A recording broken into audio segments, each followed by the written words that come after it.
If you're a newer DM, combat encounters can be kind of hard to put together. There's a lot of balancing that's needed, like what the heck is challenge rating? Nobody knows, honestly. It doesn't really do anything. But there's some useful tips that I've learned over the years that I'd like to share with you guys today. So I've got a combat that I put together here. This is all terrain that I made, except for this. My father-in-law actually made this. But I wanted to build an encounter that I'm actually going to be running later this week. So we can go through it step by step, and I can kind of show you guys my thought process. And of course, I know not everything I do is going to be perfect. It's not going to be all straight to the rules and everything. But I think I know a thing or two how to make it somewhat interesting and a fun time for my friends. So hopefully this video will give you guys a little bit of inspiration on running your own combat encounters and how to make them just a little more fun and interesting. Let's go through step by step. The first thing I want to talk about is the scenario. So of course, if you're running combat, there has to be a reason why your players are in combat. And sometimes that's just very spontaneous, and that's understandable, that's fine. But these things still might apply to those spontaneous things. However, this encounter is something that is almost going to be guaranteed to happen in the session that I have coming up. So just to give you guys a quick overview of what's all happening in that session, basically there is a temple that got destroyed and was ransacked in the middle of the night, and the owners of the temple came by and they were like, what the heck happened? And they hired the adventuring guild in town, my players, and they have to go investigate and see what happened, what could have caused all this damage to this temple, and they got to track down whatever took all the magical items and things that were stolen from this temple. And spoiler alert, it was these two guys, these giants. This is our hill giant Og, our stone giant Twick, and their pet griffin, Gerald. Originally in this encounter, it was just going to be one giant, and then I opted for two, and then I gave him a pet griffin. So we're already kind of going overboard here, considering that these are level 3 players. There's 6 level 3 players at this table, so it's not going to be too bad, but we'll go into balancing later. I definitely need to tone these guys down just a little bit, but again, the scenario right now. And so once they've eventually tracked down these giants, they're going to find that they're hiding out in an old abandoned mine shaft. And this is the mine entrance right here. And there's actually a light on the side of this thing. Ha ha ha, isn't that cool? There's a light on the inside, so they're going to be having like a campfire in there and talking, and the players are going to have to stealth up on them. And little do they know, there is a griffin hiding over the hill. And so they're going to have to, make the proper perception checks and everything, or stealth checks, and hopefully not get spotted by the griffin first before the giants hear them. Of course, if the griffin spots them, they're going to alert the giants, and the giants are going to come out one way or another. So the players are going to be coming through this side of the board over here. Now, here's the thing. I know I've got terrain and all these fancy painted miniatures and everything. You don't need this. As much fun as it is, you can use your hand-drawn wet erase marker on a blank battle map, or you can make a battle map online, like on Incarnate. Incarnate.com is a very good website that I like to use for making. Actually, that's how I made this grass texture. I just printed it out on banner material, and I'm not sponsored by Incarnate or anything like that. But Incarnate is just a very good tool that I've used for making battle maps and making them look really pretty. It's also a really great tool to use for online D&D. And it's because it's just good, easy digital battle maps that you can use. So with that being said, you can create basically this with an online tool like that, or just your imagination, or just a wet erase marker on a blank whiteboard. So the players are going to be coming through down this way, and there's this tree that's in the middle there that's kind of blocking the way, and it's especially blocking the way for the giants to get around. So there's actually a fun mechanic in this one that we're going to be having to introduce to make things a little more interesting. So the hill giant is going to be able to pick up that tree out of the ground because it's uprooted, as you can see the roots right here on the side of the hill there, and he can rip it up out of the ground and basically do a big cleave swipe attack at the players, and he'll throw the tree off to the side. It's like a one-use tree sort of thing. So it's kind of a powerful attack, and it has the ability to knock back the players a little bit. But what's really nice about that is it makes for an opportunity for this fight to not be such a hack and slash sort of fight. Because often if you just have a blank board and you don't really have anything going on the board, all the players can just gather around one hill giant and they can just whack at him until he's dead. And it's pretty easy to overpower the giant because of the action economy that's there. Now, while again I am going to be nerfing these giants, I do want to make the fight more interesting where it's not just you're rolling d20s all the time hoping to hit something. I want there to be some creativity in how you're strategizing the fight, and I want to give the players that opportunity with the elements that are here at the table. So I'm going to introduce some of those elements, one of which is that tree. And yes, that tree can be removed from that terrain piece as well, so that's very fun. The other thing that I introduced to make things just a little more interesting was actually Gerald the Griffin. The reason why I have Gerald the Griffin is because he is a flying creature and can go up to one of the players and pick them up and drag them across the ground or something like that and keep them from hitting the giants directly. So it might be to the player's advantage to kill off the Griffin first before going for one of the giants. Additionally, I think the stone giant can actually throw boulders too, but we'll take a look at that in a second. We're going to look at their stat blocks and kind of assess what exactly we need to change as far as nerfing them goes to make it a little bit more of a balanced fight for level 3 players. But there's one other fun detail to help balance the encounter and make things interesting narratively for the players here, and that is the trees. So with the whole giant debacle going on in this narrative, there is a thing where they captured a fairy and they're using that fairy's magic to their advantage. Well, when they ransacked the temple in the middle of the night, they dropped the fairy as they were making a quick getaway, and the fairy woke up in the morning to find these adventurers find the fairy, and the fairy's like, yeah, I know who took everything, and helps the players find the giants. Now, because of this fairy's connection to the Feywild and the friends that they'll make along the way, there's going to be things where the fairies are talking to the trees and making it seem a little weird, like why is the fairy talking to a trees? But they're alive and they're there.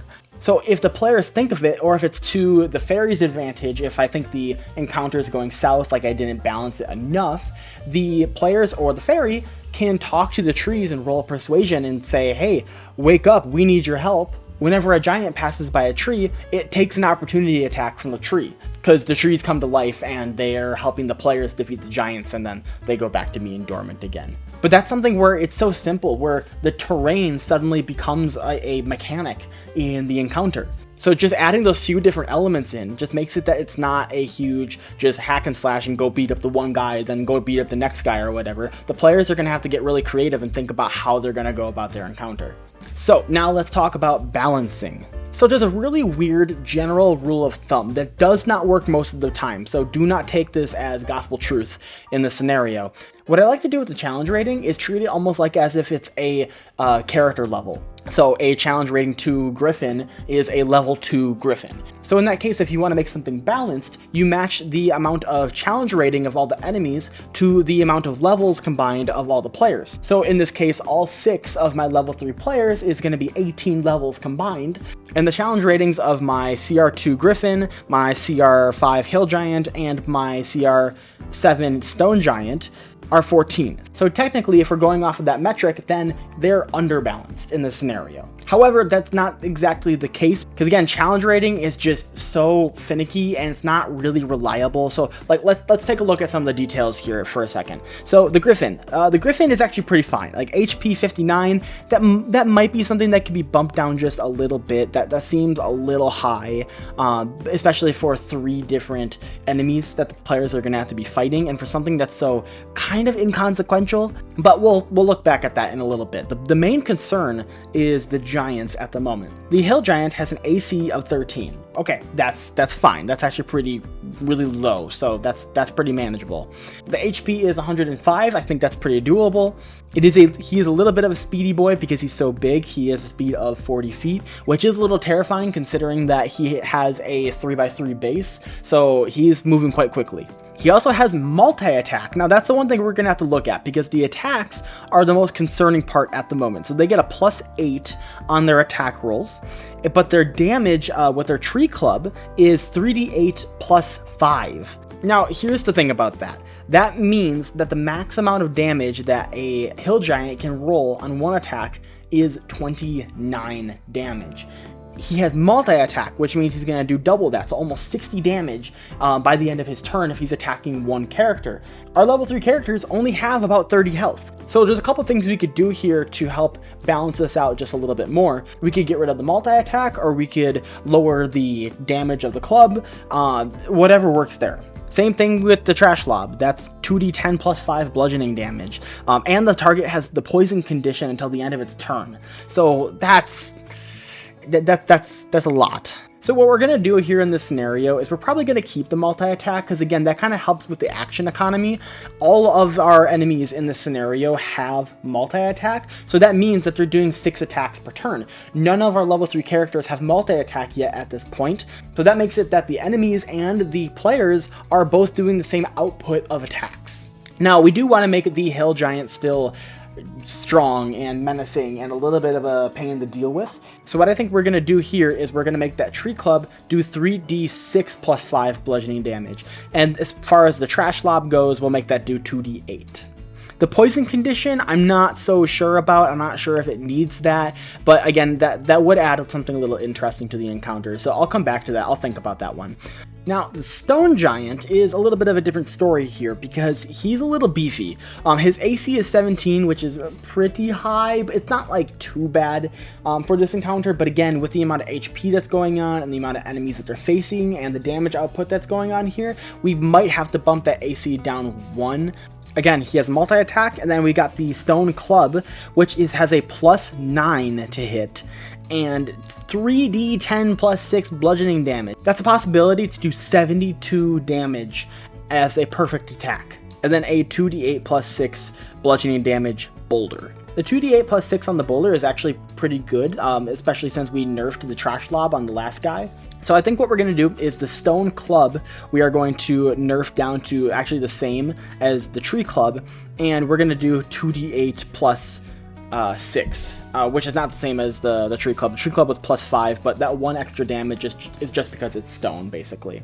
The Stone Giant also has Deflect Missile, and I don't think that's necessarily a bad thing. I think we can work with that, but what I think I'm going to do here is I want both the Hill Giant and the Stone Giant to have the same amount of health. So we'll say 105 HP for both of the giants. Now, in some cases, I go into my combat encounters, and over time, depending on how long the encounter is going, or how wounded or how well the players are doing, I'll take a look at the HP at the current time and see if it makes sense to lower the HP down just a little bit to help balance out the fight. Because again, we could get into the fight, and while some of these numbers seem good on paper at the time as we're making adjustments, we could find out very quickly that we might have nerfed them a little too low, or maybe we nerfed them too much. So in either case, we can decide if they were nerfed too much, then let's raise their HP up back a little bit. If they're not nerfed enough, then let's lower the HP. So let's just recap here. The players are going to come in through here. We have the possible stealth checks that'll be made, the griffin that is keeping watch over this cave, the giants that are going to come out, and one of the giants going to have the big Tree Club, which, by the way, I think we're going to have that actually be the 3d8 plus 5 and have the chance, if there's a failure on a strength saving throw, that the players will be knocked back 10 feet and be prone. And that will open up a little bit of terrain there so the giants can move through, and as well as the players can move through. And the griffin is there to help mitigate the battlefield and move players around to keep them from hack and slashing on the giants. And the trees are also a mechanic that either the players or the fairy can call upon to help them fight in battle. I think the trees are going to get a very similar attack to the Hill Giants Tree Club because that just makes sense. But with that being said, I think we've got a pretty good encounter setup. And again, I want to express that these tips aren't going to work for everybody, and there's going to be things that you're just going to have to learn on your own when you're actually doing combat at the table, and there's going to be mistakes you're going to make. You're going to TPK your players, possibly. I've never done it yet, thank the Lord. But I hope that these tips were useful for you, and if you're someone that's really experienced in combat, and you got any tips or tricks that you want to share in the comments below, or critiques that you have on what I said here that I could learn from, please post them down below, and we'll discuss that. I really would love to hear what you have to say. But as of the time of me making this video, I am 2 days away from running this combat encounter, as well as playing on this custom table for the first time, so I'm very excited about that. But I'm going to report back on the day that I'm actually going to be uploading this video, and I am going to give you guys an update on how the encounter went and what balances and changes I would have made. So, thanks for watching, but let's cut to me in 3 days from now. So it's been a little bit more than 3 days later. Life has been hectic, but so yeah, I did run the encounter and it went really, really well. So there was a few minor critiques and things that I had to make as I went along. First off, I had to be a little bit merciful to my players, considering that the 2 spellcasters in our party decided to go ahead and spy on the giants in the caves. And that didn't go so well. They kind of got bashed back, and the giants were probably going to obliterate them within like a turn or two. Especially if I kept that multi-attack, which in that moment I decided not to, because with that plus 8, I believe it was, or something like that, they were hitting pretty consistently, and so I knew that was going to be a lot of damage output because of that. So because of that huge boost to their weapon, I really had to tone that down, and it actually ended up being pretty fine. It was a pretty even fight, all things considered. Even with the loss of that basically half of the action economy, the damage kind of made up for it in the end, which was great. The Griffin was fantastic. Like that worked out really well. Again, mitigated the battlefield, moved the players around so that they weren't hack and slashing at all the giants all at once. Besides the multi-attack though, I didn't have to change anything more on the damage for the giants though. Everything was fine there. The only thing that I didn't use was actually the tree mechanic. It just didn't come up in the fight. One of the fairies actually did call upon the trees to wake up, but by the time they would have gotten around, the players actually got the upper hand and basically just won the fight. So it wasn't really necessary for the trees to come alive anyways. It would have been a really cool mechanic. Maybe I'll use it in the future for something, but that was just something that was not needed here. And the session went really well. So yeah, that's how it went. I was really happy with the result. Everybody was really excited to play with the new terrain. But thank you guys very much for watching, and I'll catch you in the next one. Have a good one.